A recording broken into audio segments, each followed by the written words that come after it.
Welcome to the Military History Verbalized podcast. And today we have a special guest. The first time we have a highly published author. We have Dennis Giangreco. Yes, published under D.M. Giangreco. And Mr. Giangreco, could you give us a short introduction about your professional background, please? Let's see. I was for 20 years an editor over at Military Review at the Army's Command and General Staff College over at Fort Leavenworth, which is just up the road from here. And it's basically it's the Army's professional journal. It's been in existence since about 1922, and it is geared towards field grade officers. That's majors, lieutenant colonels, goes to all general officers.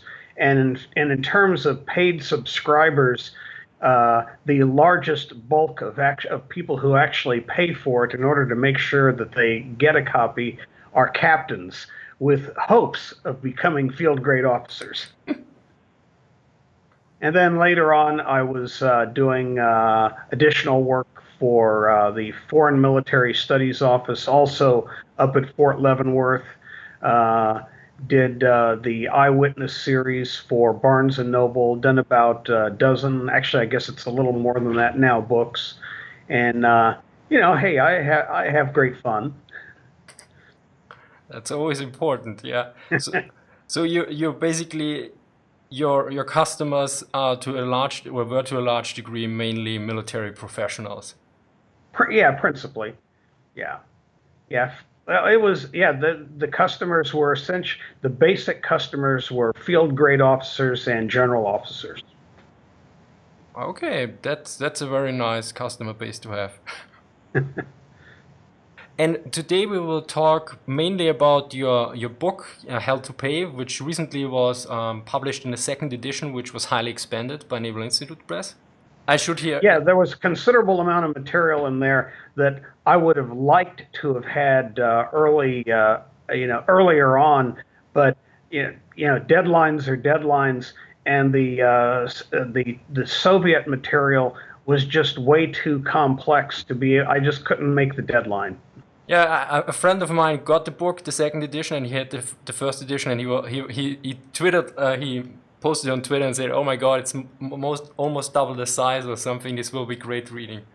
Yeah, the material, interestingly enough, and I hadn't expected this because it's pretty much straight up and down out of the reports of General MacArthur, which is well, if you count the volume one supplement, it's five very large volumes, and it's been pretty well missed by a lot of historians because it was published in 1950, about 2 months before the Korean War opened up. And it never really got much in the way of a distribution. But one of the things that's in the new volume as an appendices is an appendix is the account taken from two portions of the reports of General MacArthur on blacklist, the insertion of the almost ad hoc insertion of U.S. Forces into Japan. Very quickly done affair. The mix of units has professional soldiers almost agog at how these units were put together and sequenced in. And of course, the reactions of the Japanese and the cooperation with the Japanese, the pre-occupation conference with Japanese senior leadership in Manila. It was not something that really there had been much coverage on before. So I was glad to get that in. The two new Soviet chapters, which is probably what he mostly, your friend probably mostly noticed, chapters 11 and 17. Chapter 11 being on the very, very extensive U.S. support for the Soviet invasion of Manchuria, and then 17, which is on the plans of the various allies and also the Japanese on the defense for the various plans for assaulting the northernmost island of Hokkaido and the Japanese defense plans, and how things eventually played out for the Soviets in the Kuril Islands and Sakhalin and so forth. So there was a lot of Soviet material that I just couldn't get to because you have ongoing projects, deadlines to meet, and goodness, it was too much. I originally intended to do that in one chapter, and boy, that sure turned out to be something that wasn't going to work. I mean, and this is very important for people who want to get the book Hell to Pay. Be sure to get the second edition, because with some books the second edition is basically the same, but here there's a quite a Oh yeah, yeah, substantial amount of difference. yeah. The usual impression of a so-called expanded edition is that it's, well, let's be honest. In terms of most expanded editions, it's really a situation where the publisher's trying to wring out more money from a book that they've already paid for, and there's often just a little bit of something so that they can say it's expanded. In this particular case, the darn thing actually is expanded. They had to treat it. There was so much new material that's also integrated in. Well, the material having to do with Berlin, for example. That's a good example right there. There's so much new material integrated in, and this is probably what your friend was getting at too, that it's a lot. It's literally about double the size now. Same title, but in a way, it kind of worked against the book because the tendency of most people, they're so used to getting ripped off by so-called expanded editions that aren't expanded editions that they probably just. I think some people may have thought that this was just another. Oh, how would you say, marketing come on? But yeah, he's right. There's a very considerable amount of new material in there, and it's not just going over previously discussed matters. It's actually new. So Just couldn't fit it in before.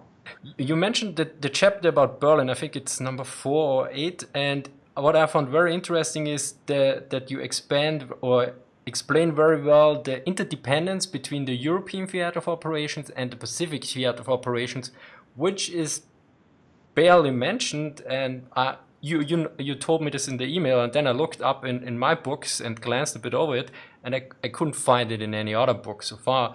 So what were the main problems that the European theater of operations influenced the Pacific theater of operations in terms of manpower and the global war?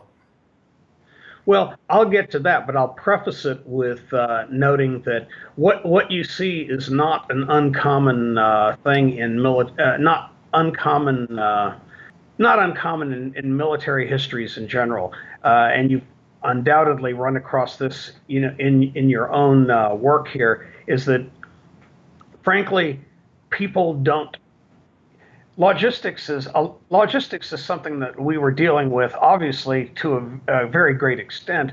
Logistical realities up at Fort Leavenworth, but authors have very little patience for such things.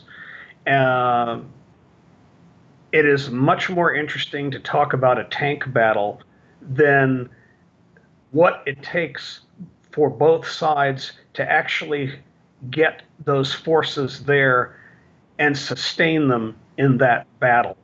It's authors just aren't interested, or if they are interested, they quickly become uninterested because it's in many ways it's a rather mundane subject. It's a mundane subject that is of like absolutely critical and fundamental importance, but authors just don't cover it. Even military authors, shy away from it because there's the fear that they're immediately going to be having their readers start to kind of nod off if they get into this too thoroughly. So the better authors work to try and find a mix, but frankly, most just blow through it. The armies just magically appear where they're supposed to be, and then they duke it out. Yeah, I have the problem. If I mention logistics in the title, I lose definitely 50% of the Yep. views. It's like, okay, how can I reframe this title to not put logistics in there? Oh, I know. And you'll be running into that forever. But it's basic to understand how a lot of these wars are fought and why they're fought the way that they are. Even though it's often not covered in great detail, one thing that many students of World War II know about is the fundamental decisions made at the beginning that going after the Nazis first, even with the enormous resources of the United States supporting Britain and the Soviet Union, there's only so much ultimately that is available and or can be made available within the time constraints that people are working with. And of course, the longer a war goes on, the more deaths that they are. That all the sides are experiencing, and of course the people, they all want to emerge victorious, and they're all losing people, they're all losing resources, just on a daily, an hourly basis. And of course, in the case of many of the people who are interested in history, they're very Euro-centric to begin with. When you mention to them that, like, after the war, the United Nations estimated that approximately 400,000 Asians were dying per month every year that the war continued. 400,000 a month is an enormous figure. You had well, it depends on how you crunch the numbers, but you had just over 100,000 Japanese that were killed in the Tokyo fire bombings, 1945. You had just over 100,000 Milanos, citizens of Manila, who were killed during the fighting for that city, with about half of them in just about the last week or two of the fighting. So now there's 200,000 people. You have Okinawa, where, again, depending on how you crunch the numbers, the civilian losses were anywhere from in the mid 40s to upwards to 100,000. Unfortunately, there's an overlap there. The numbers get hard to quantify because of the 130,000 uniformed military, slightly over half of them were Okinawans that had been conscripted. So the numbers on Okinawa, it becomes, how do you want to like construct those figures? But there you have three instances alone. You have Tokyo, Manila, and Okinawa, and you're already exceeding 250,000 deaths. Now, again, we're not just talking casualties, we're talking deaths.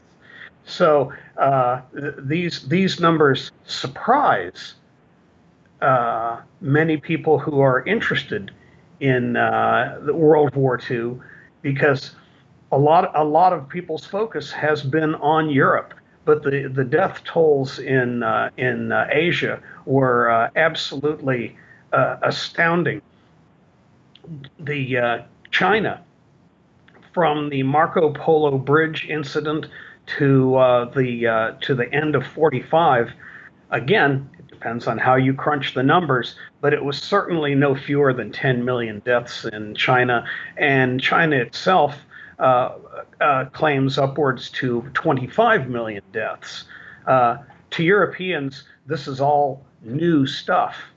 But again, the UN did a very exhaustive bit of work after the war, and they were coming up with 400,000 some deaths per month, every month that war went on.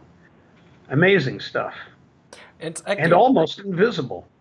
It's actually quite interesting because the majority of my viewers are Americans, and and when I do something about America, usually like the First World War, like the American Expeditionary Forces, they know that We actually want to hear more about Europe because the United States is covered all the time, and my Pacific videos always get less views, which of course might be due to my accent because my accent speaking about the Eastern Front and Germany makes more You sense have an than accent? I yeah. didn't pick up. I didn't pick up on that.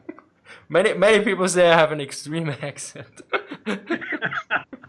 So, and it makes more sense because if I speak with my accent about the Pacific, it makes less, I guess, Oh. Well, that's less interesting. sense. That's interesting. They hear someone with a, say, a Teutonic accent, and they immediately discard what's this guy speaking about Asia for? Well, you're going to have to find you're going to have to find someone out there who can do your Pacific videos. I mean, I think it's less about discarding. It's more like it feels more, let's say, Less appropriate. authentic. Yeah, Less less authentic. authentic and more authentic with the German stuff, of course. Because Mhm. oh, he's a German. He can tell me something about the Wehrmacht. I mean, I'm Yeah, Austrian, but you may be saying absolute nonsense, but you're saying it with a German accent. yeah, yeah. So it sounds way more interesting. Like Arnold Schwarzenegger, I think he does the joke all the time. You love my accent, so I'm gonna read out now this poem. Yeah, Americans. Yeah, it shouldn't be surprising that Americans tend to be Eurocentric, but as a professional, you deal with it, as best you can, and there's still so many things having to do with the European War that have been understudied for one reason or another. And of course, you can always bring people in with a nice thing on tank warfare and so forth. But I understand from your situation, you just have to deal with it. And frankly, from the little bits I've seen, looking at your videos, you've really done a very nice job. Thank you. With the limited resources you've got.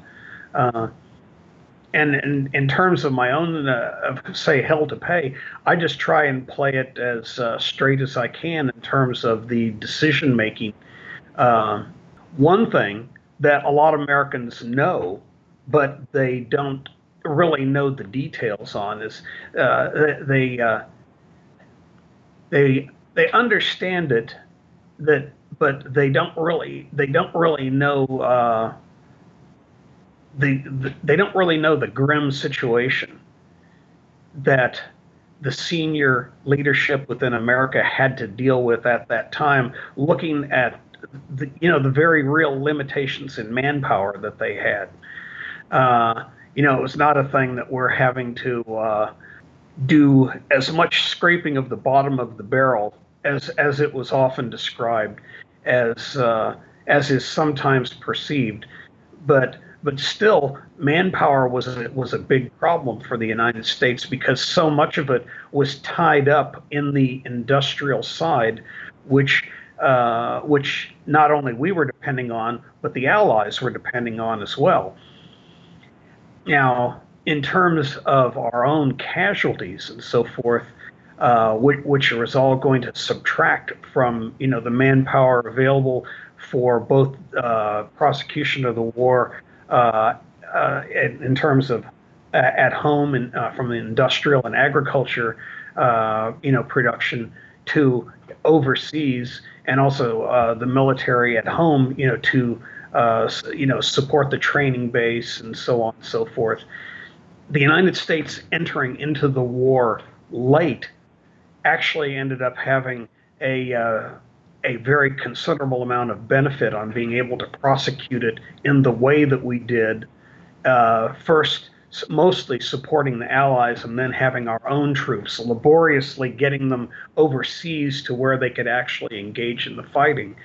Now, after the war, that laborious effort, which we started as quickly as we can, but it takes a while. You raise the units, you train the units, you get them to where they need to be, and there was a steady increase in the number of units fighting in the Pacific and fighting against the Nazis. North Africa, Italy, and so forth, Sicily. But the big buildup were where England itself became this massive launching pad for a great number of divisions going across the Channel. That took a while, but once the invasion of continental Europe started, and by the way, that coincided. Normandy coincided with, interestingly enough, the major push in the Pacific, the invasion of the Mariana Islands, Guam, Tinian, Saipan. Both of these major surges in U.S. forces into combat both occurred starting in June of 1944. And the Army, after the war, referred to that as the beginning of the casualty surge. And during the casualty surge, the Army itself, just excluding the Navy, excluding the Marine Corps, and so forth, the Army itself ended up having an average of about 65,000 casualties every month. Now, for the United States, that's an enormous number. Now, the heaviest months ended up being, let's see, November, December, and January from the winter 44 through 45, where the United States had 72,000, as the United States Army. Again, this did not include the Marines and the Navy. The Navy had some major actions during this period, and the Marines some extremely bloody fighting on Peleliu and so forth. But the Army itself, just the Army, had on those months 72,000 casualties, 88,000 casualties, and 79,000 casualties. For Americans, these are enormous numbers. It's like multiple Vietnam, multiple 10-year spans of Vietnam, all like folded into a few months, that kind of thing. And people knew about this at the time to a degree, because there was actually a considerable amount of coverage of losses in the American press. So this whole thing was a very in many ways, keeping the war effort supported and the and Americans motivated was in many ways a very dicey proposition, and it was what much of the government's decision making at that time was structured around, just kind of keeping that war effort going. Now, in terms of the Japanese, they were very well aware of this. Through neutral nations and their own collection efforts, they could read about all of this. Even with the strict U.S. wartime censorship, there was still a lot that was going in the press, and they were able to read so much of what was going on. The multiple congressional investigating committees, for example, on manpower questions. The announcements that, in 1945, that we were, over a period of a few months, essentially working to double draft calls to prepare for the invasion of Japan.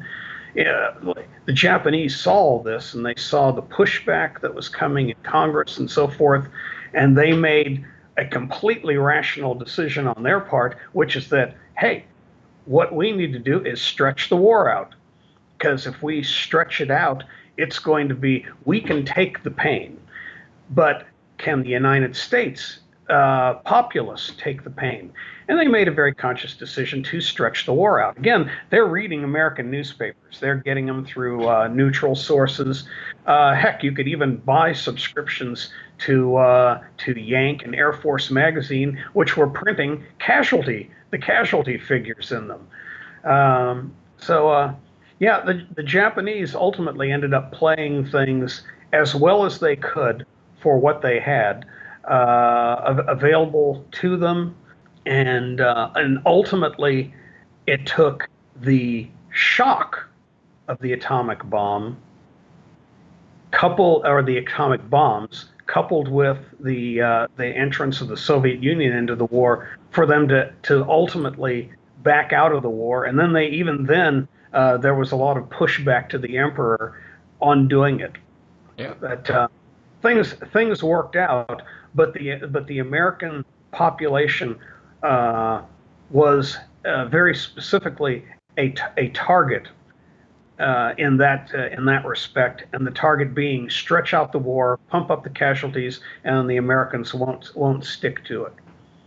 Yeah, I found it very interesting when I read that basically no Japanese unit ever surrendered during the whole Pacific War. There were always individuals, but never a complete unit surrendered, and the American leadership was aware of this. And when I read about that the Japanese got mainly their intelligence from the newspapers and everything, it kind of reminded me a bit about those theories, or that some people claim that the United States lost the war in Vietnam due to the media. And then it was like very interesting. I heard this before, and then I read in your book. Now the Japanese always got this information from the media as well, and something. It was quite interesting that this back then already happened to a certain degree, that the enemy got this information there, or that the public opinion is, of course, so much affected. Well, the interesting thing is that in many ways, the situation in the United States with the population was nowhere near as dire as the Japanese thought it was. It's very interesting the way this was playing out, because so in a way it's similar to the silent majority that Nixon stated. Well, actually, it wasn't so silent in many respects, because, for example, there was a very, very solid majority. Oh, let's just take the emperor of Japan. There was a very, very solid majority that wanted to see the emperor, in effect, tried and hung. And the United States senior leadership had to work that issue very, very carefully, because there's a lot of factors involved. But basically, the Japanese military was so diffuse and so spread out, and commands were almost independent, and in some cases were functionally independent in their operation from Tokyo. We needed to have a central authority that all Japanese revered and would obey, to basically say, lay down your arms, because otherwise, and General Marshall was very clear about this, otherwise we'd be fighting significant actions in various places of like Asia for like perhaps the next 5 years, because they had massive forces still in China, Southeast Asia. The Soviets, their piece of the core Japanese empire in these final assaults was going to be Manchuria and Sakhalin, but the build up to that was, took a lot, and they were going to be having to go into, if they were going to do anything more, there was going to be a really big lull after Manchuria and Sakhalin, and so they weren't going to be able to do that much for a while. They kind of shot their bolt, so to speak, and they were going to have a very, very considerable amount of work to do solidifying their gains in Manchuria, because they were spread out all over the place and literally had run out of gas. So there was sometimes you can take a territory, and getting in there is not the problem. It's maintaining it after you get it. And the Soviets were going to have a really big job. They were going to be very busy in Manchuria if the Japanese did not surrender. Luckily, between their invasion and the bombs, the Japanese did that whole series of events right there in August did push them to a surrender. But the senior military did not want to do it. It was a very close run thing as far as the editor. I'm sorry, the editor, the emperor and the emperor's family. He even had to send out senior members of his family to like far off commands to give his personal instructions from a member of the royal family, saying, "No, this was not the emperor who is being forced to say this. This is the emperor's decision, and I am communicating this to you personally. You are to lay down your arms." And that, now this is getting back to your comment a moment ago, once it was understood that this was the emperor's decision, then you started getting units surrendering. Gosh, by the latter part of August, the Soviet forces benefited immensely from the fact that many, not all, but many Japanese units were agreeing, in effect, to surrender. The Soviets ended up harvesting, what was it? Something like about a million and a half, I think it was, about 1.5 million prisoners.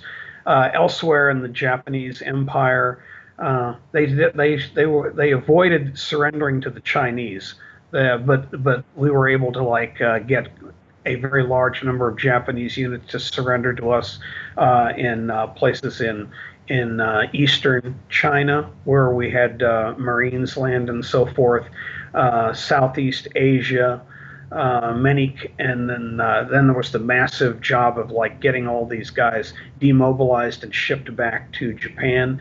But yes, there was literally in Japan itself and elsewhere across their empire, once the emperor's heartfelt direction in an imperial rescript, actually there were 2 imperial rescripts, said, "Lay down your arms," and then you had units surrendering. Prior to the emperor making that directive, no, didn't happen. It just they would die first and encourage whatever Japanese civilians were in their control to also kill themselves. There's records of mass suicides on Tinian and Guam, or is it Saipan? I think it's Tinian and Guam specifically, and there was a certain amount of that in Okinawa, but by the time the Okinawa fighting occurred, the U.S. military had gotten very adept at, or at least reasonably adept at communicating to the civilians that, no, we are not going to be, killing you. The Japanese, very intensive Japanese language training, Nisei, which is Japanese Americans, in uniform, soldiers who would also communicate this, in their own language. We would drop massive numbers of leaflets saying, "Wear white and stick to the coasts so that we see you and we know and we can recognize who you are."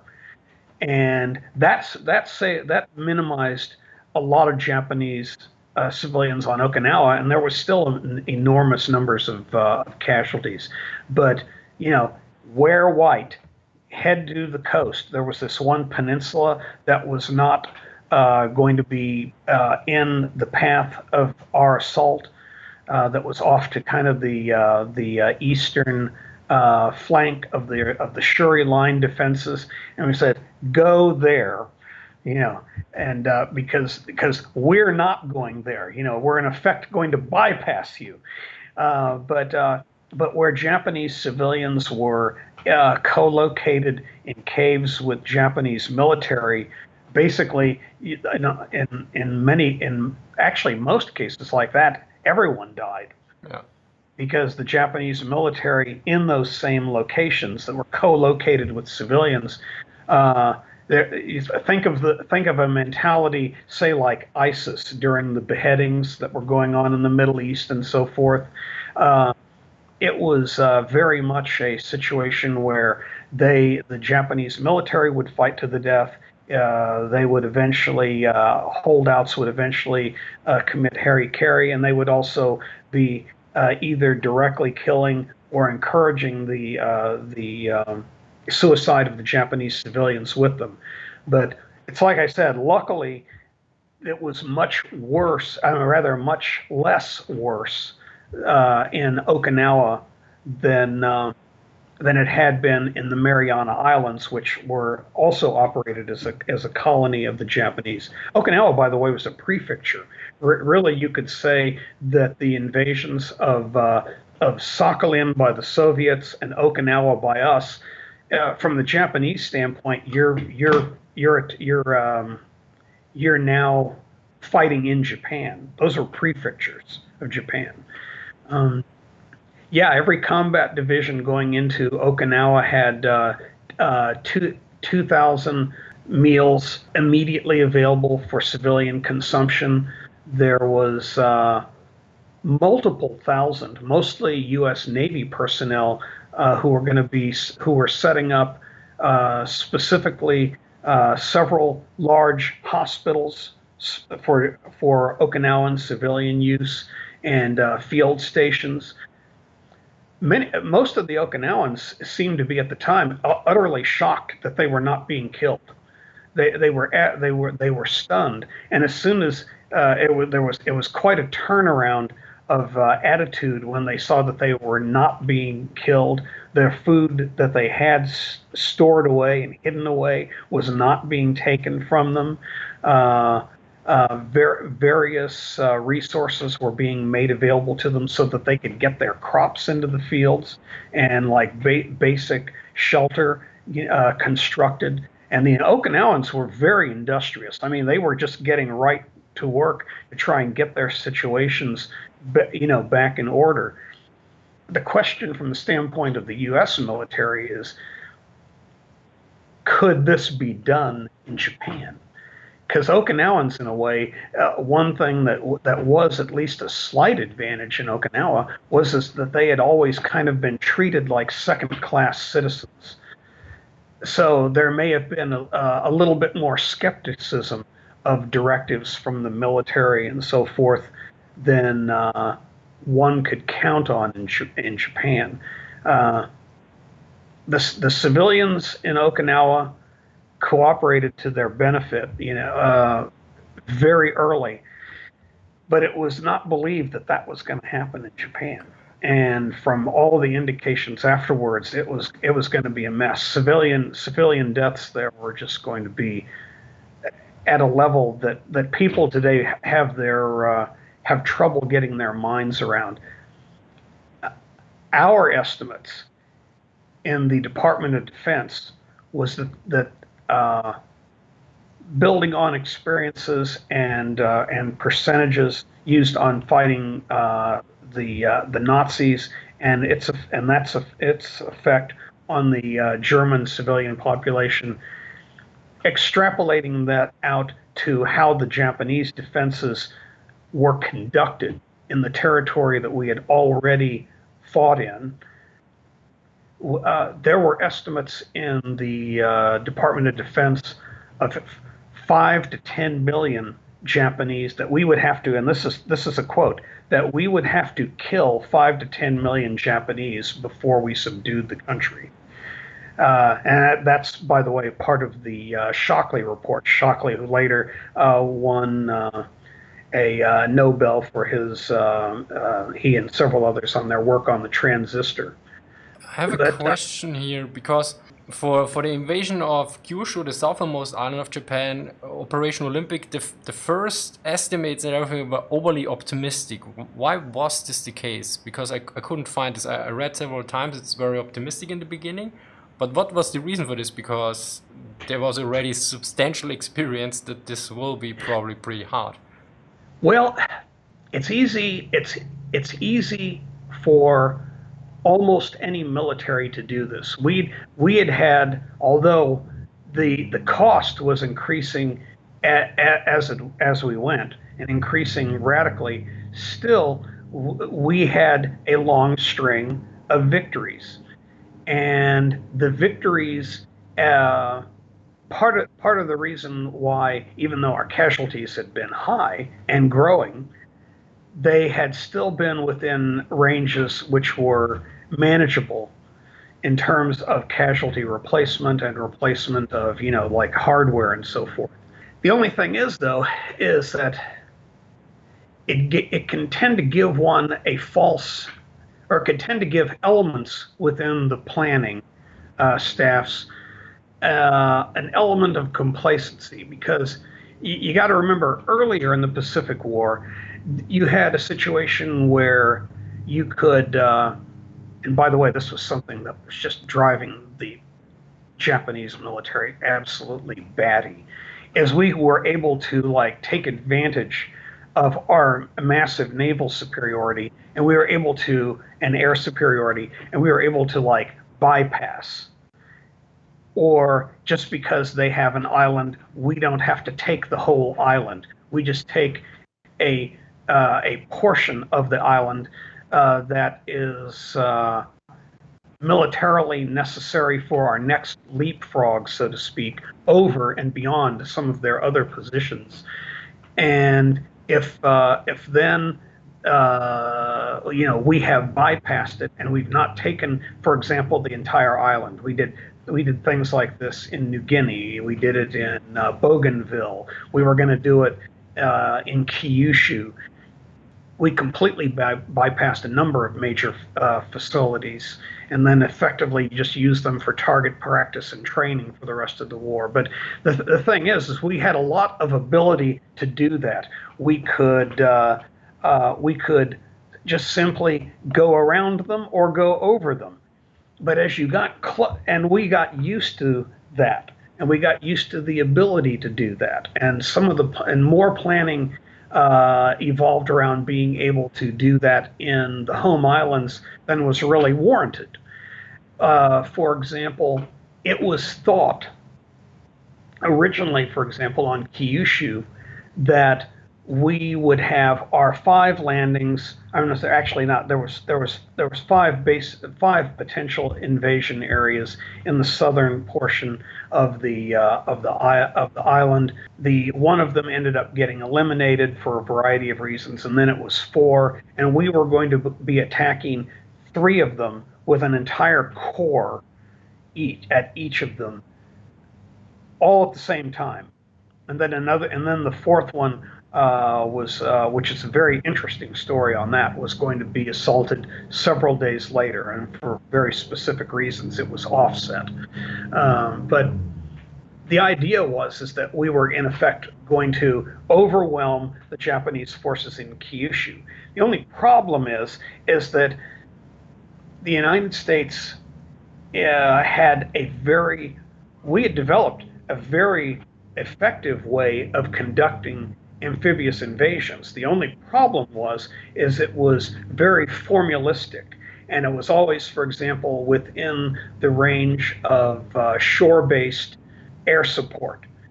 Now we had obviously a huge number of aircraft by the end of the war, associated with aircraft carriers and so forth, but they are good for an initial pounding of an area. They're excellent for maintaining and defending supply lines and so forth, and making well-placed assaults either against naval forces or even ground forces. But the problem with carrier forces is they could not sustain the ongoing day in, day out air support. So our very formalistic invasion operations were conducted in such a way that everything was done within the umbrella of the earlier operation. Now, of course, the Japanese, not being stupid, very early on recognized this. And so when we were, after we had seized Okinawa, it was very obvious that, like, okay, they can strike directly at Tokyo, but we don't, and in fact, there were proposals to do that. But the Japanese figured out the same thing that our own staffs had figured out, which is that was a high risk thing to do, and there was going to be potentially great problems sustaining an operation out of range of shore-based air cover. So we decided no direct thrust towards Tokyo. The Japanese figured that, correctly, that we're not going to probably be able to do that. They're still going to have major forces up there just in case, but that probably wasn't going to happen. And they had figured out quite correctly that we were going to be going into Kyushu. Then, once having figured out that we were going to be going into Kyushu, it's like, well, where are we likely to go? Well, it's probably not going to be the northern half of the island for a variety of reasons I won't get into here. They're probably going to be going in the south. And if they go in the south, where are they going to go? Well, okay, they know what our requirements are. We know what our requirements are. And so we're planning our initial surge of 3 corps on these 3, areas. And they're looking at the same territory that we're looking at, and they say, their requirements are going to mandate that they go into these 3 areas. Now, they didn't think that we were going to go into them all at the same time, mind you, but they did figure out which ones they were, and they were all very, very, they had figured this out actually pretty early on, and they were all we'll just put it this way, they were all more than adequately defended. The one area that had the fewest fixed defenses was the one in the west that the Marines were going into, and the reason why the defenses were allowed to, they had to allot their resources as best they could, and they figured that area could wait as far as allotting more defensive works going there. And the reason why they decided that the area in the west could be the one that received fewer resources was because its potentially defensive, its terrain was so well suited to the defense.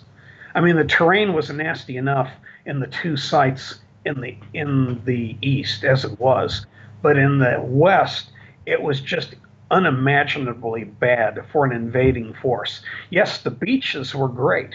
Once you get past the beaches and are moving up to, say, take Sendai, and are moving to fight your way towards the bay, the bay that's flanked by 2 peninsulas in southern Kyushu, then it's going to get real bad. It's going to get real bad, and the natural defenses are such that they just didn't need that much.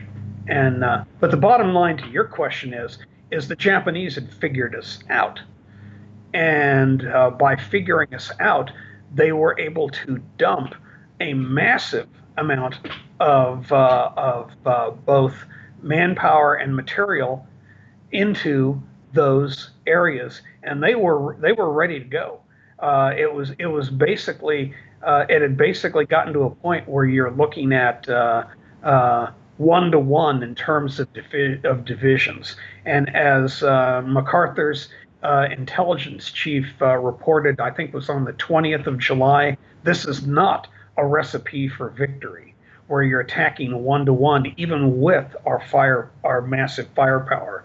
After the war, a Marine study looking at that same area in the West said that looked at the initial divisions that were coming in, and of course there was going to be more forces coming in behind them, but they looked at those initial divisions and they said that the 3rd Marine Amphibious Corps, the 3rd Marine Amphibious Corps would likely expend itself fighting its way to the inner bay and up towards Sendai. Now, that's a very interesting phraseology, expend itself. Yeah, once we got boots on the ground, as the saying goes, and we were able to actually look at what the Japanese had prepared, it was absolutely stunning. It was We were looking at excluding things like, say, atomic bombs and and just naval bombardments and so forth. Uh, our own logistic studies, conducted by the engineers in conjunction with other army organizations, we're looking at something like 1.5 million Japanese casualties in Kyushu. I mean, figures again that today, and this is just over a couple month period. Figures like this today, people, they are so large. It's like I said, you just can't wrap your head around them sometimes. That one report that was estimating that we would have to kill 5 to 10 million Japanese. The Japanese had their own figure that was being circulated in imperial circles. And it came up from multiple sources, from senior officers and senior administrators after the war, in interrogations and also in the Tokyo war crimes trials. They were looking at 20 million Japanese casualties. That was the figure being used in imperial circles, was 20 million. We're talking 5 to 10 million. They're talking 20 million, or basically a quarter the number of the Japanese actually on the home islands. The Japanese Empire was at in terms of Japanese nationals, was about 100 million at the time, but a lot of those were in China and elsewhere, Southeast Asia, especially China, Southeast Asia. They were up north. They were in outer areas such as Okinawa, Sakhalin, and so forth. But in terms of the core home islands, it was like 80 plus million, 85 million, and they were apparently looking at about a quarter of them being casualties. Some sources refer to them as dead. 250,000, dead, 20 million dead. I think whoever said that was probably just doing a shorthand of sorts. Sometimes in these reports and interrogations, people switch back and forth between talking casualties and deaths. But no matter what way you cut it, 20 million is a fantastic number. And in their Bushido culture, this was thought of as being completely reasonable in terms of victory, because there would still be so many Japanese available there to carry on. 3/4 of us will still be alive and be able to rebuild. I mean, that's the way they look at it. But the fatalism of all this and the enormous casualties that were not just being, as the UN studies showed, ongoing, even without an invasion, but even after the invasion, are just incredible. And you got to remember, the war is also still going on in China. And now the Soviets are having to also solidify what they have taken in Manchuria. And the Soviet forces in Manchuria are a lot like the U.S. forces that were driving into Western Germany towards Berlin. They were not these massive phalanxes of troops. They were lots of fingers that can be surrounded and cut off. And the Japanese army, it's not commonly realized, today, had developed a redoubt strategy to bleed the Russians, to bleed the Americans. If the Japanese, for example, in Kyushu, into the sea, if the Japanese could not drive the Americans, as they put it, back into the sea during the initial invasion operations, they were going to have a fairly quick fighting withdrawal up to the Mount Aso area in the northern third of Kyushu, where there's basically this massive redoubt was going to have about 15 some divisions in it, highly mountainous territory, and the idea being to try and protect the very populous northern hunk of the island, which was really where the island's main industrial base was. In fact, they were even at, I'm probably mispronouncing this, Hita.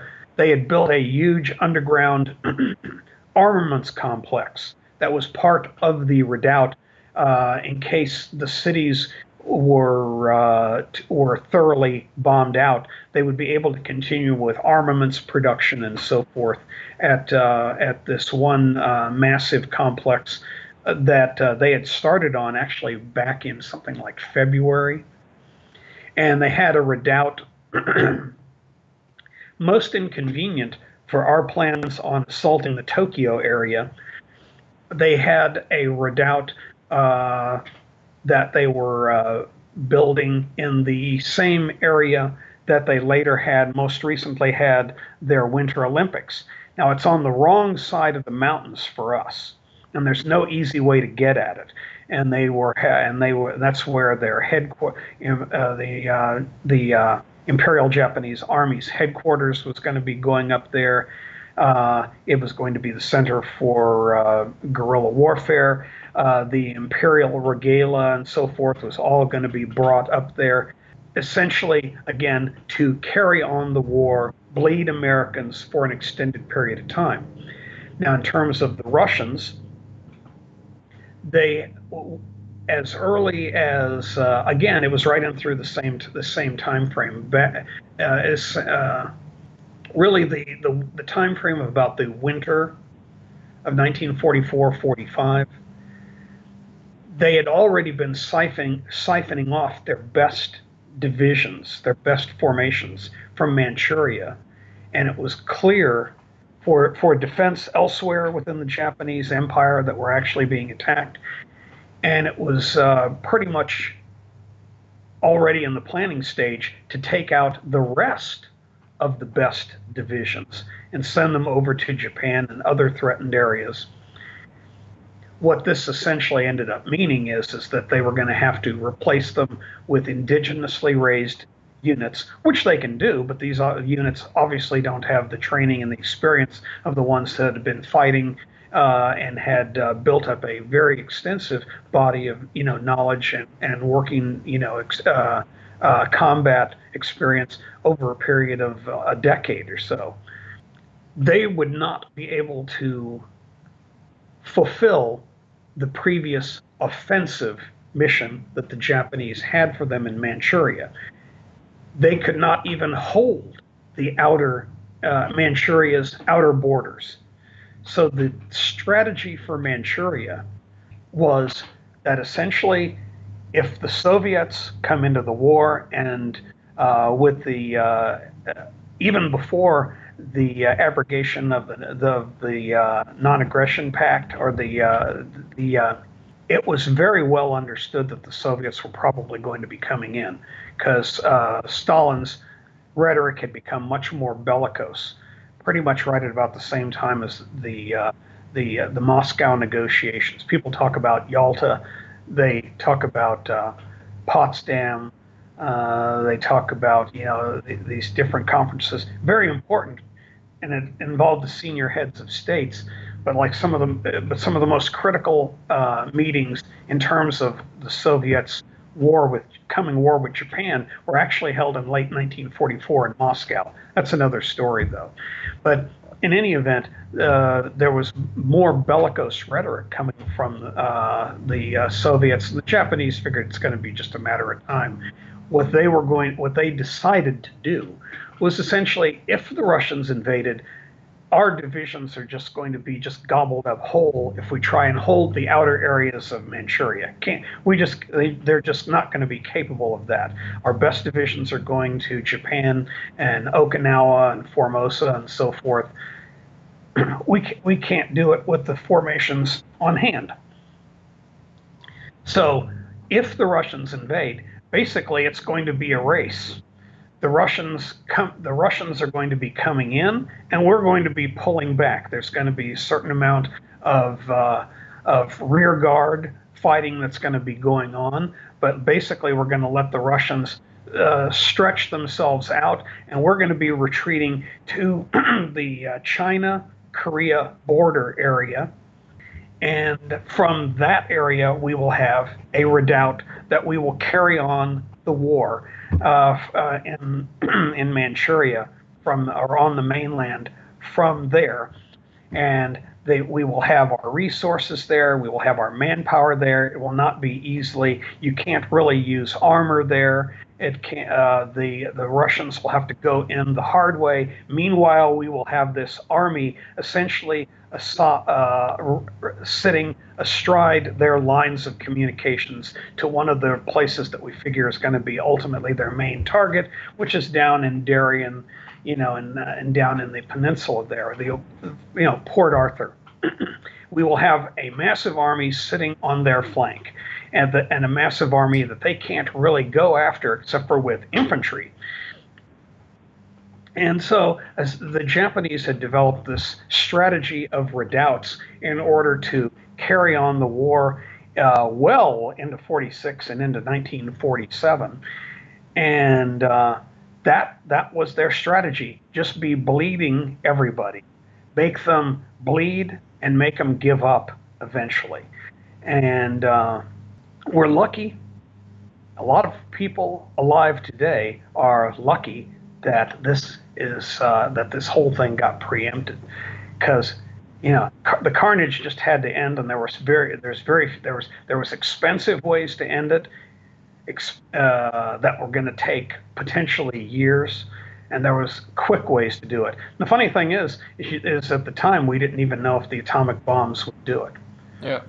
There were certainly people in the senior Japanese military who, even after 2 atomic bombs and the Soviet entry, it was days later before the emperor was able to finally get them to surrender. And even then it was, he had to send out members of the imperial family to make sure that this just actually worked. So the end of World War II is very, very fascinating. But most people only really know about it of Europe and the dropping of a couple bombs and the surrender on the Missouri. The extreme gyrations that were going on. The Japanese senior military going to Manila to get their surrender, instructions. That whole thing. It's just pretty much escaped the history books. Certainly, the massive Lend-Lease aid to Russia to enable them to fight an offensive war as opposed to a defensive war in the Far East. That was invisible for years and years. And by the time, still not covered. By the time data started coming available on that, pretty much the narrative was already set. There was a little bit that started to come out after the war, but then between the Russians' forever desire to portray their forces as invincible and able to do whatever it wanted to do on its own and without help from anybody, and our own political problems back in the United States, where we had a developing Cold War, basically within a very short time after some of that data started getting released, it wasn't so much that it was officially withheld as much as that you just knew to be not talking about it. Some of this ended up getting released, oddly enough, in the mid 1950s, because the best I can figure out, because I've not seen an actual rationale for this, but the Army came out with about 105 or 120 page white paper explaining the cooperation, the origins of the cooperation, and a little bit of the reasoning behind it, and a little bit on the details. And then the details started, a little bit of that had been released in 46, and then 66 was when somewhat more started being published. But it's like I said, by that time, the narrative's already set. But we couldn't do it. Both ourselves and the Soviets were very much in agreement that unlike the aid in fighting the Nazis, which was a very, very public affair. You have, trains festooned with Russian and American flags rolling up through Iran to the Caucasus. Convoys fighting their way, through the Arctic seas, to Murmansk and Archangel, that kind of thing. The aid to the Soviets fighting the Nazis was a very public affair, and it had to be a very public affair for for the Germans to see, for Soviet morale. And the Soviets did publicize that. They did publicize our aid in fighting the Nazis. British morale, our own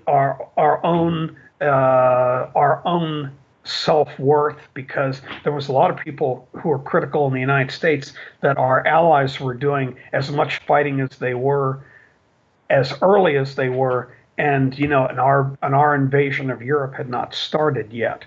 But the thing is you have to make this build up for the massive lunge. Otherwise, you're putting forces in piecemeal, and you have essentially you increase the likelihood of a World War I type scenario of stalemates. So we had to have this overwhelming force, or at least potentially overwhelming force, that we could thrust across the channel. But what that meant is that in the meantime, we're fighting in peripheral areas, and we have to be shown that we're supporting our allies to the maximum. So Lend-Lease fighting the Nazis was something that was always in the forefront.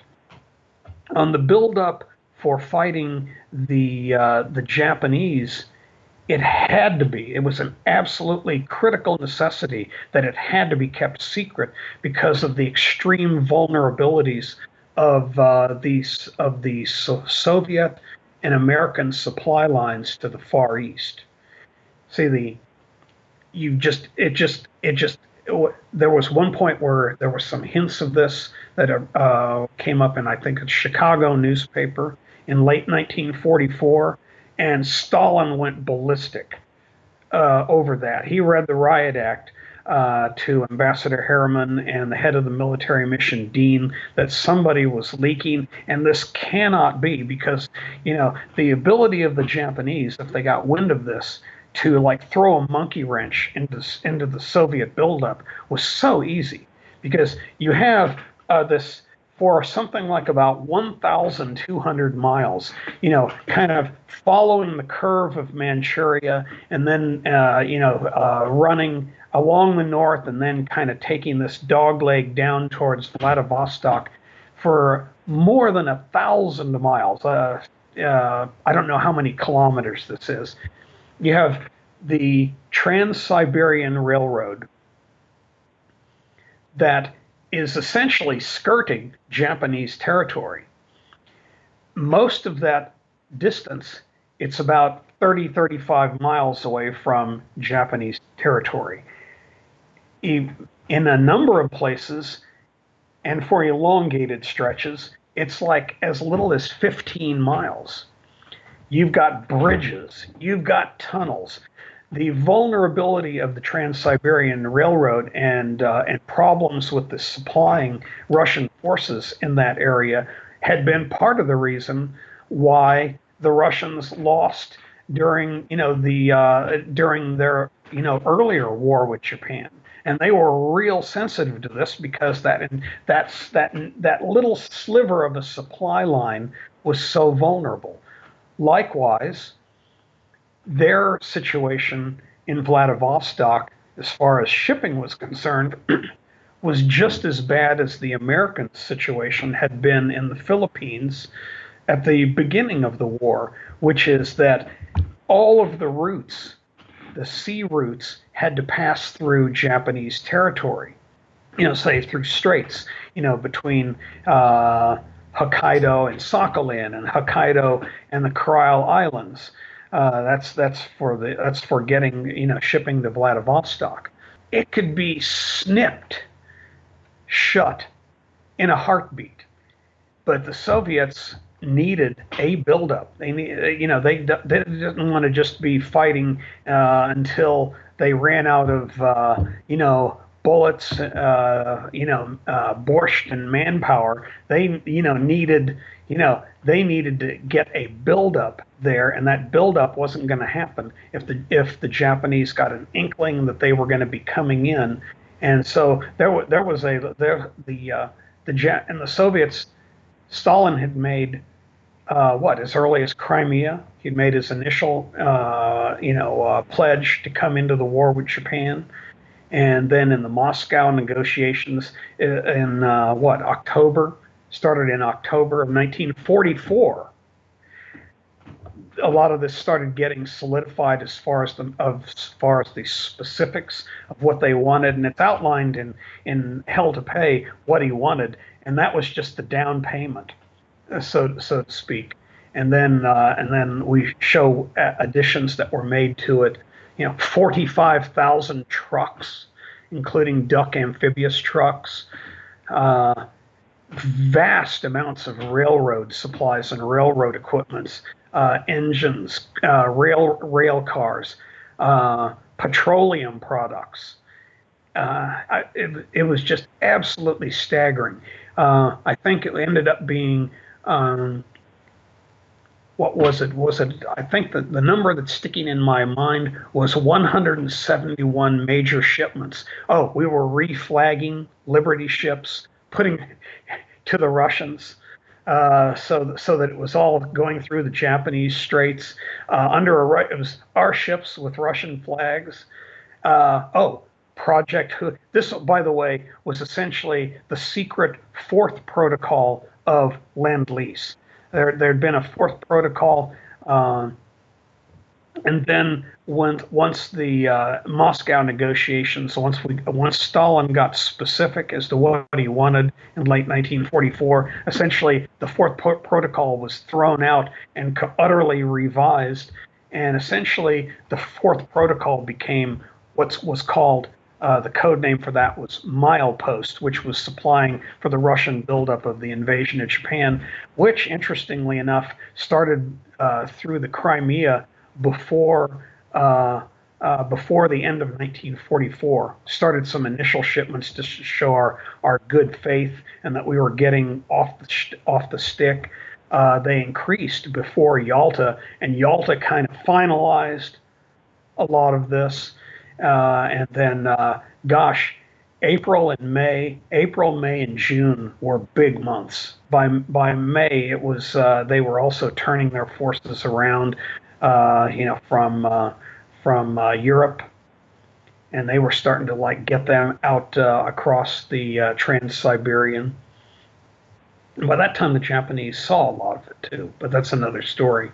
But yeah, this keeping that a secret and not provoking the Japanese was a big deal. So that whole massive supply pipeline. Oh yes, and a sideline to this was Project Hula, was also part of Milepost, and Hula, which was actually negotiated separately, and this did specifically come from Yalta.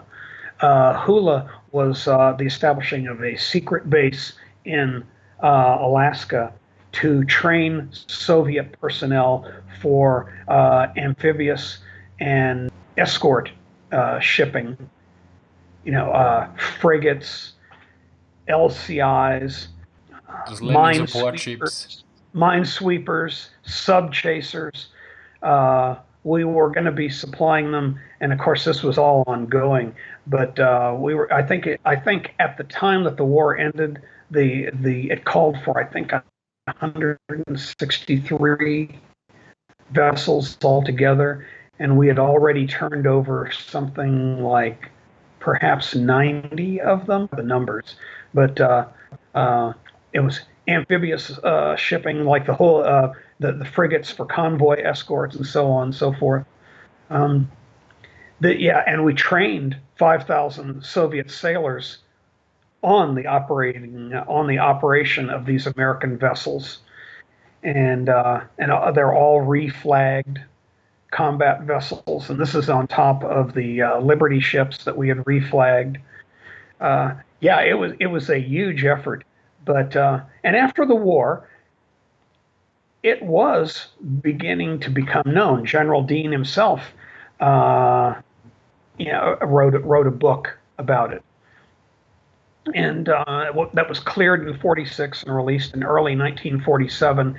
But then, as the winds changed, it just became something that was not talked about. And when you talked about Pacific resupply, it was always implied when you looked at the numbers that it was just part of the general war effort, when in fact something like about half of it was specifically related to the invasion of Manchuria.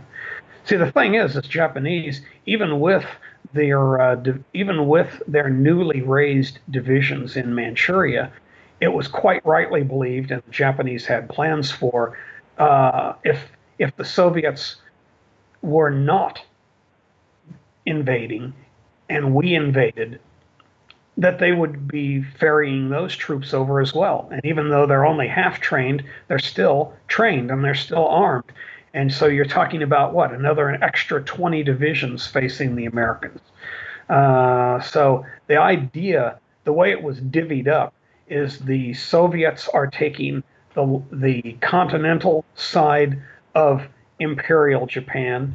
They're taking Manchuria and taking that off the table, and we are going into the home islands themselves. The way Stalin put it was that they would break the back of Japan. There's different translations for this. Break Japan's spine, break the back of Japan. They would break Japan's back, and we would, while we would attack, the head. We would attack the head, and they would break the spine. And that was the way it was talked about at that level. And again, there's different translations of this, but it's break the back of Japan, break Japan's spine. That was what the Soviets. That's how the Soviets, or Stalin specifically, that was his phraseology, specific phraseology, starting in October of '44. But this is new to most people. We simplify it as much as we can, and even in the simplified version of what we were giving the Russians and how that changed over time. And again, this is all the Pacific. We're not talking about fighting the Nazis. This is just all support for the invasion of Manchuria. Again, 43,000 trucks. The Russians cannot, they could not, ain't gonna happen. They cannot launch an offensive operation, for example, anywhere near the scale of what they did, where you're talking multiple fronts simultaneously. You can't do it unless you have the ability to get those spearheads supplied for the initial buildup, and then the trucks themselves, even during the surge forward. 43,000 trucks. I'm just picking that one thing, and then that doesn't count, all of the engines. I could dig it out in there, but you could just as easily look at it yourself. When you see the rail supplies, we were sending them to get that Trans-Siberian Railroad squared around, and the petroleum supplies, because all this stuff is like eating and eating. Oh, we're even supplying them uniform material, for their uniforms. It was amazing, absolutely amazing, and this is not oriented towards the European theater. The materials that were going through Vladivostok, which started really as a trickle in 1942, and then increased somewhat through through the first half of '44, and until the various straits got closed off by ice. It was significant, but it was also very much geared and oriented towards supporting the Russian population and the European war. And overt military supplies through that route were kept very indiscreet, or rather kept very discreet, as much as possible to not overly provoke Hitler, who would then be pressing the Japanese even more. So it was very carefully done. But like the spigots were turned after the Moscow negotiations, and then Yalta, and again, so we're talking really late 1944, where they're still fighting they're still fighting a Nazi enemy. But by that time, the material for fighting the Nazis was either material that was either already on order or had already been delivered.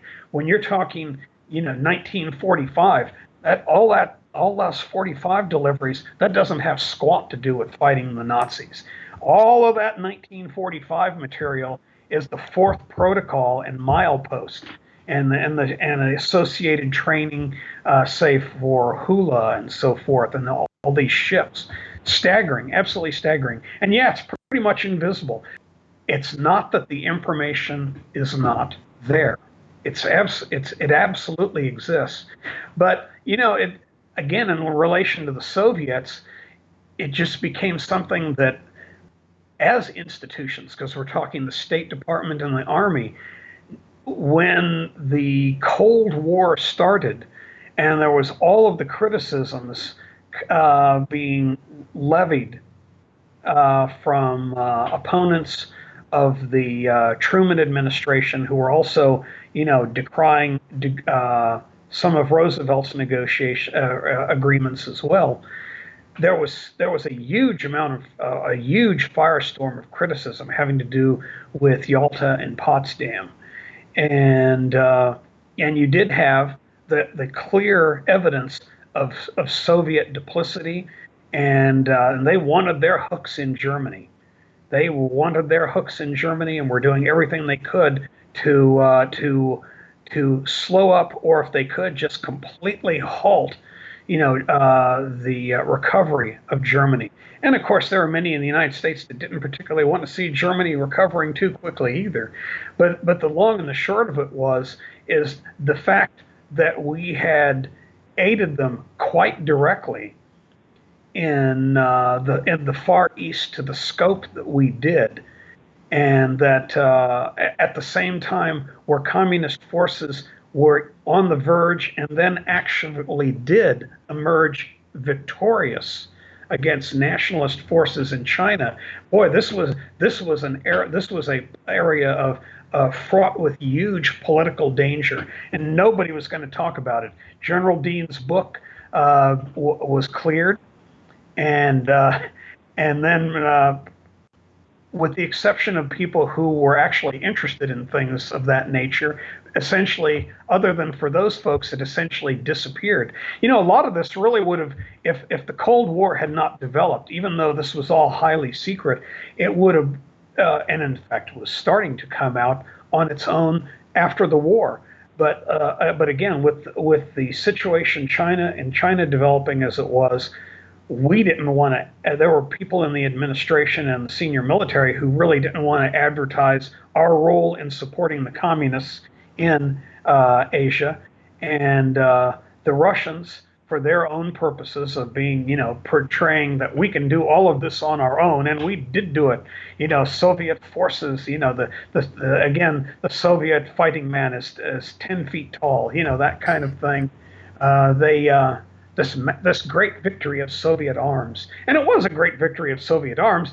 It's just that, 3/4 of the Japanese and that force laid down their arms on the direction of the emperor, and they did not have to fight them literally to the death. They were surrendering all across the empire, and a certain number of them did fight on, and those ones that did fight on delayed the Soviets terribly. But if there had been no order from the emperor, even with all the American supplies, the Soviets in Manchuria were going to be suffering terribly, and it was they were going to be kind of hanging out there. They would not be able to do a lot of these spearheads because the ability to do them would not exist. I mean, the functional ability in terms of supplies would exist, but when 3/4 to 4/5 of the force you're fighting is laying down its arms, that kind of presents opportunities to be thrusting, elements forward that otherwise do not exist. The Soviets were expecting a much different outcome there than they suddenly had, than they were suddenly finding in front of them, and they were able to send out, spearheads. And again, there's some similarities with that to what we were finding in, beyond the Rhine and into the core of Germany. Like, we didn't plan, we had never, beyond say, rhetoric for, say, our own forces and so forth, on to Berlin, that kind of thing. We had never seriously planned to conduct an operation, say into the Harz Mountain area, and say, say to the Elbe and into, Czechoslovakia and Austria. Never been in the cards. We had just never thought we would get that far. The Soviet armies were closer. They were built up. They had a massive punch behind them, and again, they were closer. We just always figured they would do it, but they would get there first, and it was just, there was no serious planning for us to be pushing further east. But as German opposition became sporadic in, say, the March and April timeframe, we had to kind of start looking at stuff like that, because we can't just let German forces sit there, and we can't just sit here. If there are German, the basic mission is to destroy the German army. It wasn't to take Berlin; it's to destroy the German army. And if we've got light opposition in front of us in some places, and heavy opposition in other places, we just adjust accordingly, and we're going to assault. We had commanders who were very anxious to do that. Sometimes these spearheads of ours, as in, and I'm probably mispronouncing this, you get places, they were not like Shemens. I'm probably I'm mispronouncing it. I'll have to go back in and find some of the places where we were running into a lot of trouble. We were getting some of our fingers broken off here and there, or at least getting pushed. There was forces were moving into Germany not as a clenched or mailed fist, but in many ways they resembled what was going into Manchuria when the Japanese, were laying down their arms, which is, and the Soviets were bypassing them. Let other troops take care of them later. We were running into the same thing. But then you would run into like fierce opposition. The Elbe is where we ended up running in to a certain amount of stiff opposition for almost a week before the final collapse of German forces, and we reached several cities. This is in that chapter that you were talking about. I think it was 4. We reached a number of places along the Elbe River. Bridges were blown up like right in the faces of troops who were trying to get across. And in the 2nd Armored Division, the one of the most praised units of the American Army then and in years later, they had only one failed river crossing assault, and it happened to be at the Elbe. It was south of, and I'm probably mispronouncing this town's name, Magdeburg. Marburg, yeah. They got three battalions across, but we had outrun our air support. We couldn't get, and we certainly couldn't get any tanks across at that point. And the 3 battalions were systematically chewed up and were withdrawn under cover of darkness and some small groups, the following night. But the United States Army just really hadn't planned for it, and didn't have didn't really have any strength behind those dashes that were heading into central Germany.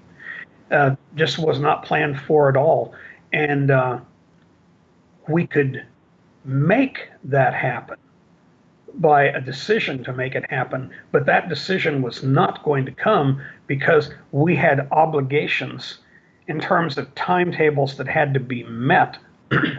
And you had asked this at the very beginning of your discussion for the Pacific, because we've got 16 divisions initially and then 4 divisions after that are all going to be pulled out of Europe and be sent to the Pacific.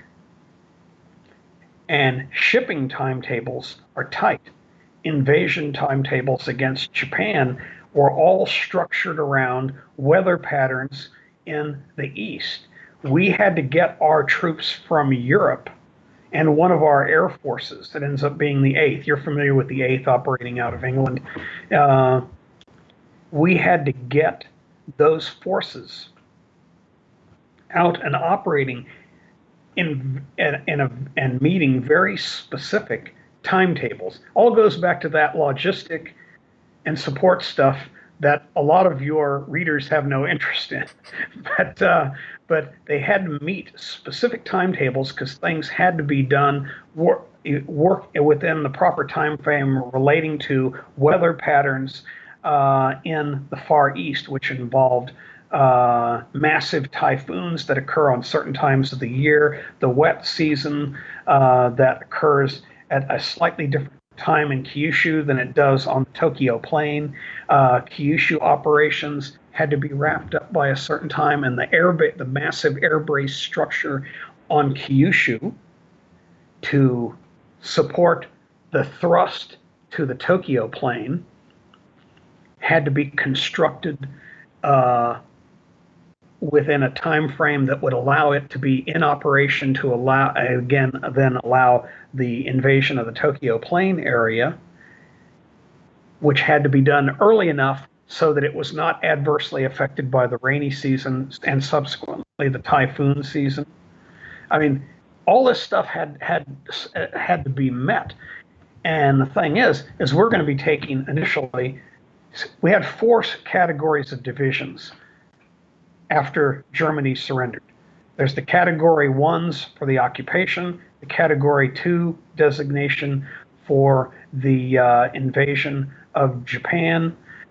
You've got the category 3 that are just going to be, basically they're the demobilization divisions, that the divisions that are just going to cease to exist, become completely extinct, and their personnel is going to be going to a number of different places. They're going to go to the category 4 divisions, which means they've got enough points, combat points, that they're going to be, just shipped home and be let loose out of the army and back into the civilian world, or they don't have enough points and they're going to be used as replacements for the category 2 high point men who are being just sent home to go, back into the civilian world.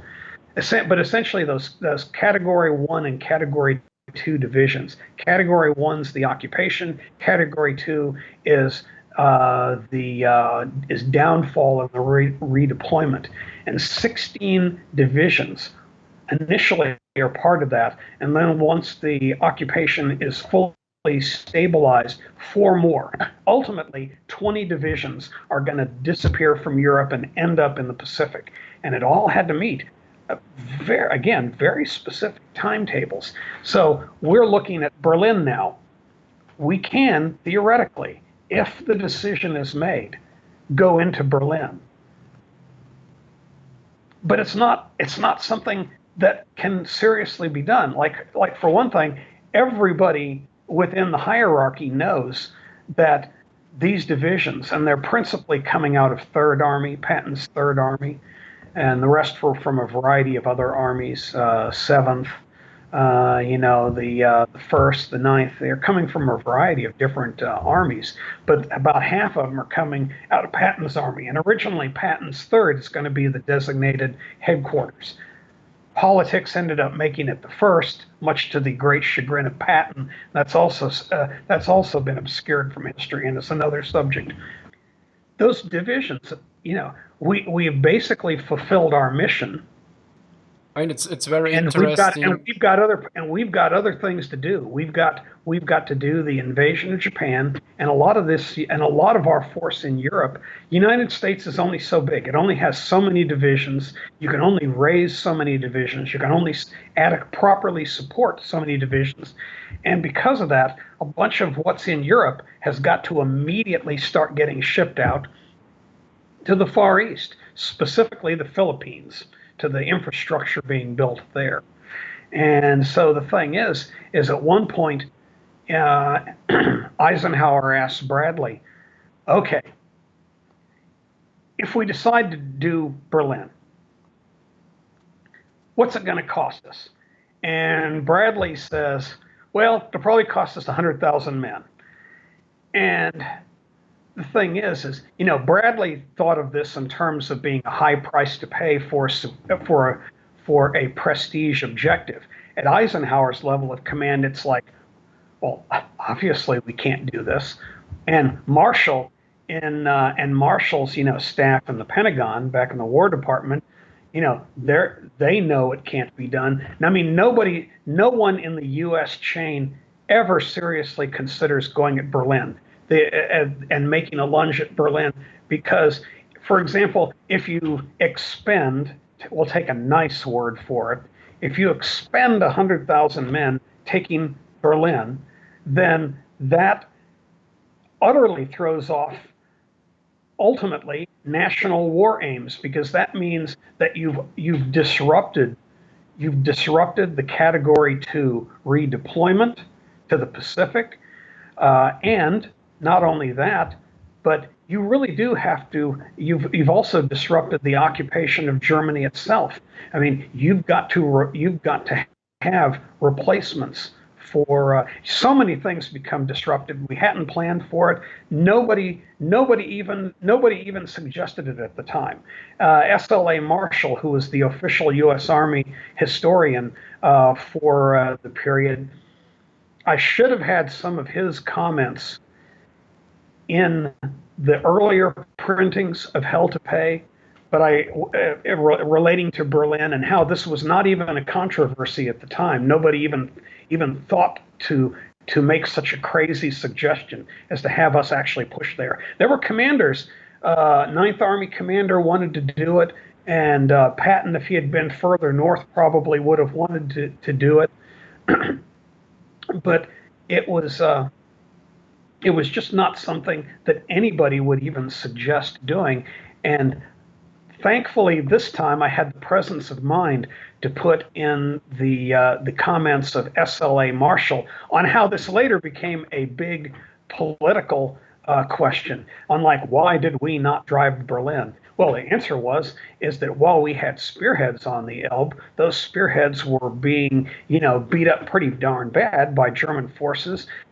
We had only one very small bridgehead. We can force the issue if we really wanted to, but that would mean the entire center of gravity of an army group would have to, in effect, move east. And that center of gravity was still on the other side of the Rhine. And it would have utterly disrupted everything for us to try and do it. It was an impossibility.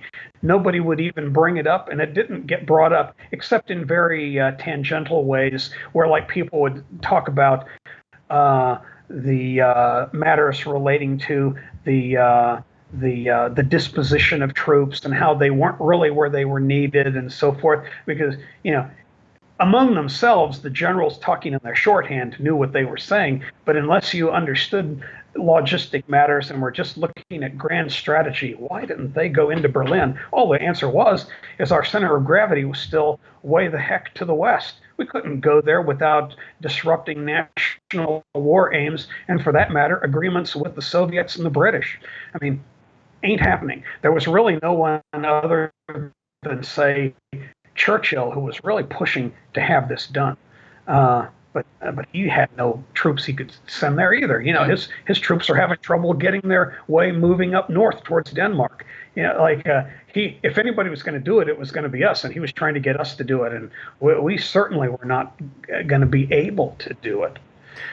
There's and actually... imagine Eisenhower having to explain to Stalin that, no, because he'd been in communications with Stalin, on where the stop lines were going to be, so that we didn't have forces, whacking into each other. Imagine him saying, "Oh, we've changed our mind, and our forces are now going to be sent here and here instead of where I told you 2 weeks ago." I mean, but as I said, it became a big political matter later, because really it was only Churchill. Churchill really was the only one who saw that Berlin would be the apex of a grim and long-term struggle that would last literally decades. And but at the time, it's like I said, the U.S. Army had done its job, and it had places to go and things to do, and a real darn tight timetable if they were going to get them done. All going back to that nasty logistic question that we were talking about. And logistics, weather. The irony here is that I think Churchill stated basically before D-Day that the British can support with D-Day and everything, but then the Americans have to take over because the British were running out of manpower themselves. And oh yeah, manpower was a big deal. And in fact, I deal with the manpower question in let's see, which the heck chapter was that? Yeah, I deal with the manpower.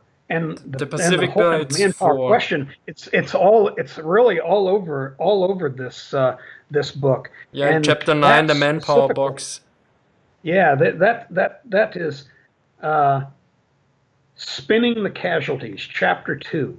Yeah, this was how we were releasing the casualty data to the American public through the war, and the different things that were done, and how. What the casualties were and how the information was being released. Yeah. Then we had the First Army in Kwantung redeployments, the Pacific buildup and Berlin decision. Oh, here's that quote from Willoughby. Not a recipe for victory. Yeah. Oh, and the basic Japanese strategy is the title was used in the for chapter 1. The maximum, quote, bloodletting and delay. And whether it is the Soviets in Manchuria, or us in first Kyushu and then on the Kanto Plain, that was the whole idea. Bleed them. Bleed the U.S., bleed the Russians until they just stopped coming. And we can lose a quarter, a fifth, or a quarter of our population and still come out ahead. And they had a very different outlook on life, a more extreme outlook than even the Russians did. I think some author noted that nearly everyone claims that he will fight to the last man and to the last bullet, but only the Japanese did consistently do this. Oh yeah, absolutely. Both the Russians in Manchuria and ourselves, yeah, we weren't collecting these massive numbers of prisoners till, and if you'll excuse my language here, until the emperor damn well ordered him to do it. And it's often forgotten, the military agreed to acquiesce to the emperor's directive. And that's a close run thing. And interestingly enough, that is covered in a number of books. That the difficulty in getting the military to agree to it, but again, it's something that's generally that's reasonably well known within some circles. But again, you're getting most World War II history, quite frankly, unless you happen to be Chinese, is Euro-centric. Yeah. I mean, there's one interesting aspect which I want to preempt, which is probably going to be a comment from people. They usually say, why not starve out the Japanese islands? And from what I know, basically, the Navy and the Army both saw the problem that the the American support for the war was dwindling down, and the Navy said, okay, we staffed them out to reduce casualties on our side. Had the potential for dwindling. Yeah, had the potential. It had not dwindled yet, but if you just have armies sitting. Yeah, then it's gonna be a problem. And the army was thinking, okay, we push so fast as possible that we still have the support. So basically, they both saw the same problem and they had different solutions. The Navy was like more staff them out, and the army was more, okay, let's assault them. So basically, there were this thing. Where the Navy ran into its problems and at the high level decision making was that naval and air staff advocates for starving them out no one could come up with a reasonable time frame in which something like that would work. And you can't just be having this indefinite war with 5 million men in the Western Pacific as you're waiting for something to happen. Because the Japanese, quite frankly, with their different mindset, they were quite willing to, they had at other periods in their history endured starvation. They're willing to endure starvation again. There are people in the general staff, and this is dealt with in the book, who quite reasonably, from the Japanese military standpoint, pointed to the China model on the willingness to absorb casualties over an extended period and starvation, and still emerge victorious. Now, one of the things as far as getting the military to finally agree is that there were signs that the Japanese population, there were enough signs of restiveness historically that they worried that the population in Japan could, for all of the firm assurances that the Japanese population would tough it through, really they wondered, once you start having people starving and families are starving, will our people really take this? There have been communist inroads, and they talked about possible communist inroads, and that the communists would take advantage of this and possibly try and take over the country. This has been dealt with. It's actually a pretty heavy amount of documentation on this. That was at least a factor among the thinking of some of the senior military people and some of the senior civilian advisors within the imperial circle. But if one wants to be more basic about it from a military standpoint, one of the things that showed up in terms of that showed up again in later interrogations and in the Tokyo war crimes trials was this idea after the 2 atomic bombs in quick succession and the Russian declaration of war. And see, there was an atomic bomb target set of 4 cities. The idea, and approved by Truman, was to basically be dropping them as quickly as they were ready, because the idea was to drop them at a fairly steady pace so the Japanese could clearly see that it was not one bomb. And then the military and Japanese scientists after Hiroshima had maintained firmly, well, this is such an enormous, project. And the Germans themselves have told us that this is such an enormous project that, they might be able to get the fissionable material for one bomb, to try and intimidate us, but the people who were underground survived, and they're not going to have more of these. And see, that was anticipated by the interim committee and Washington and so forth, that these would be arguments that were going to be used. And so the whole idea was to use these and to use them as quickly as they were available, so that it would be clearly seen that this was something that existed and could be made to exist in quantity. And as one, I think it might have been Suzuki said at the time, well, all the Americans have got to do is just keep dropping atomic bombs on us. This was after Nagasaki. Nagasaki was the turning point in terms of like a number of the people in what the Japanese called their peace party at the senior leadership structure. And the military still wanted to keep fighting, though. Yeah. Their line changed at that point from, well, the Americans can only produce one of these to, well, we're going to be underground, and so it won't really affect us, and they'll still have to invade. See, because the military desperately, for their bloodletting and delay to be accomplished, they had to get an American invasion. They had to provoke an invasion. And everything in terms of what they saw, both directly from their own intelligence, be it in the Pacific or through other embassies, just showed this massive buildup and a readiness to go in and get the war over with. So basically, they're waiting for an invasion was a kind of winning strategy in their mind. Oh, yeah. Yeah. So when does blockade and bombardment become effective?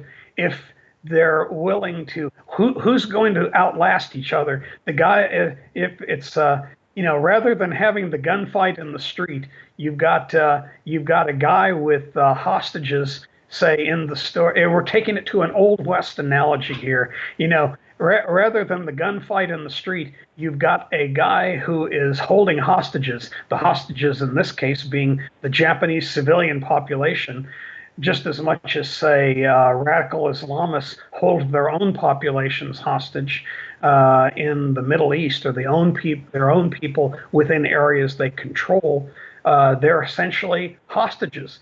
And they don't particularly care about their hostages. They have wider desires, wider aims, and the Japanese were quite, when they say, as like you said, to the last and the man in the last bullet. Well, you could also say till the last civilian hostage. Yeah. And that's where if we I think one of the quotes at the time was, this was after the Potsdam Declaration, which they recognized was not calling for the emperor to be booted out of there or arrested. It was directed solely at the military. And they saw that as being very different than what had been imposed upon the German people. And they saw the Potsdam Proclamation as being something that supported their arguments to like hold out. If we do not give in now, they will give in to us. So the Japanese mindset, you got to throw off kind of a European or an American mindset and kind of look at it from their standpoint. And they were not looking at it the way we do. Yeah, I think this is to a certain degree similar to the previous situation with appeasement, because appeasement by the British in the 19th century was actually a strategy that worked, but it didn't work against Hitler because, well, he was a Nazi and he had a different ideology, and you can't, to a certain degree, if you make negotiations with someone, you have to share value bases, which I think is a very important thing nowadays even too. Absolutely. And beyond that, with Hitler, he looked upon he understood their appeasement tendencies and policy, and so he said, okay, I can work with this. And so this was something he knew very specifically he could work with. And, the Japanese, they read American newspapers and wait them out. Yeah. The Americans, hey, 3 years from now, if they don't invade, so what? They're not going to keep the clamor a year from now to bring those 5 million guys home. Hey, let them send them to Germany where they already have an occupation. So in a way, I mean, this goes now alternative history, but if the Japanese didn't attack Pearl Harbor but would have attacked the British, World War II could have gone very differently, I guess, to a certain degree. Yeah, well, see, with the thing with Hell to Pay is I very, very, very specifically, and you probably noticed this, kept way the heck away from alternative history. What I focused on was U.S. plans, Japanese plans, now more recently, much more of an emphasis on Soviet plans. The British, enter into this as well. I'm talking about actual planning as it existed. I don't get into the alternative history. There's really a lot more, rather than getting into counterfactual analyses, which can be a lot of fun and can be really an interesting way of like exploring different ideas and so forth. Counterfactual, analysis can kind of have its place, but I very specifically kept away from it here, as you probably noticed, to what were they actually planning? What's in the documents and how are they carrying this out? So now others can take a look at this and do, this is probably a good base for somebody to do counterfactual analysis from, perhaps. But like, I try to stick pretty close to like, this is what they're planning and this is how they are carrying out the planning up to the point at which they have, the war has ended, and this is what their planning was to carry it further. Now, how that would play out? Well, hey, let's do those counterfactuals. But I'm doing profactuals. So what are we doing? Progressively moving forward from what we have, like, looking at profactuals, not counterfactuals. Does that make any sense? Yeah, I mean, a lot of people, actually, a lot of my viewers request from me alternate history, and I usually tell them, I need a few more years because I want to know all the facts. Because, for instance, now this again, so for me, it's usually alternative history is usually done very superficially. Usually, if you listen to them, the thing is it's tricky. I think we basically covered nearly everything Probably and about beyond. As much as you covered. Yeah. I will mention this other thing, and this is the thing that gets dicey about alternative history, is that if you don't know the basics behind a lot of the decisions, and again, which works back to logistics in many cases, you'll have alternative history that's just wasting your time. Like they talk about, well, why didn't the United States attack from the north? Why didn't we go through the Aleutian Islands? Well, because there's fantastically bad weather there, and we can't do an adequate buildup. And it says, well, even if you can't do an adequate buildup and assault from the north, you could still make. If the Japanese are way down in the south, why don't you attack, say, up? Why don't you attack the north, say in Hokkaido or northern Honshu from the south? Well, because to do that, it takes 5 times more shipping, because instead of doing a direct route under U.S. air cover, all the shipping now has to travel about 4 times more distance, and to stay out of the range of Japanese air power, you've got to go way out into the Pacific and up and down. So it's like, they'll say, well, why don't you do this? Well, you don't do it because you can't support it. And so the dicey thing about alternative history is a lot of the people that do it. And again, it's fun stuff, but like they will say stuff that they will extrapolate from things that they don't really know that much about. Yeah. Because again, whatever you do has to be logistically sustainable. It has to be able to be sustained over time.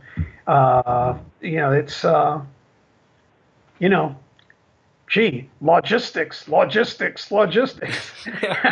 You're gonna have to slap my face. You hear me saying that so much. Just blame it on the staff college. Then thank you very much for this Well, very you're interesting welcome. talk.